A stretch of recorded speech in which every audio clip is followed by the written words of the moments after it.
অমিত শাহের কথা থেকে আরো একবার প্রমাণ হলো অমিত শাহ সহ বিজেপির নেতারা অতীত থেকে শিক্ষা নেয় না। আপকি বার 200 পার বলে বাংলার মানুষের রায় পগার পার। কোটি কোটি টাকা খরচা করে electronic media, print media, social মিডিয়াকে কাজে লাগিয়ে, ইলেকশন কমিশনকে কাজে লাগিয়ে এত বড় বড় কথা বলে আপকি বার 200 পার বলে আজকে বাংলায় বিজেপির বিধায়ক সংখ্যা কত সেটা 60 না 65 না 50 তারাই বলতে পারবে না।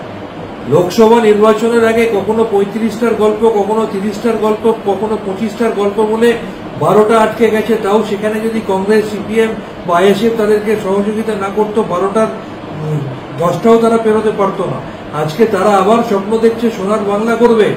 এই বিধানসভার 6টা উপনির্বাচনে 6-0 গোলে হারিয়ে আরো একবার বাংলার মানুষ প্রমাণ করে দেবে যে বাংলার মানুষ মমতা ব্যানার্জি, অভিষেক ব্যানার্জির নেতৃত্বে তৃণমূল কংগ্রেসের পাশেই আছে এবং 2026-এ 250-র বেশি আসনে তৃণমূল কংগ্রেসকে জিতিয়ে বাংলার মানুষ আবার চতুর্থবারের জন্য মমতা বন্দ্যোপাধ্যায়কে মুখ্যমন্ত্রী করবে।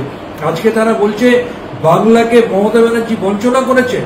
কেন্দ্রীয় সরকারের সার্বিক অসহযোগিতাকে উপেক্ষা করে বাংলার মানুষের পাশে মমতা ব্যানার্জি ভীষণভাবে দাঁড়িয়েছেন। তার প্রতিফলন পাওয়া যায় প্রত্যেকটা নির্বাচনে। বাংলার মানুষ মমতা ব্যানার্জিকে দুহাত ভরে আশীর্বাদ করেন।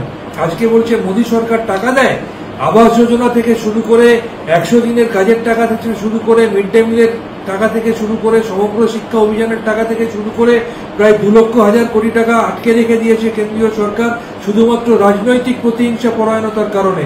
আর মমতা বন্দ্যোপাধ্যায়ের সরকার বাংলার আপামর মানুষের পাশে দাঁড়িয়েছে। আজকে অনুপ্রবেশের কথা বলছেন, কাশ্মীরে পাকিস্তানের অনুপ্রবেশ আটকাতে পেরেছেন, অরুণাচল প্রদেশে চীনের অনুপ্রবেশ আটকাতে পেরেছেন। আর অনুপ্রবেশ আটকানোর দায়িত্ব বর্ডার সিকিউরিটি ফোর্সের। সেই বর্ডার সিকিউরিটি ফোর্স মমতা ব্যানার্জির নেতৃত্বাধীন সংস্থা নয়, বর্ডার সিকিউরিটি ফোর্সের নেতৃত্বে রয়েছেন আপনি। যদি দেশে বা কোনো রাজ্যে অনুপ্রবেশ এখনো হয়ে থাকে তার দায় দায়িত্ব আপনার নিতে হবে এবং আপনাকে সেই দায় নিয়ে সবার আগে পদত্যাগ করা উচিত স্বরাষ্ট্র মন্ত্রকের ব্যর্থতার জন্য।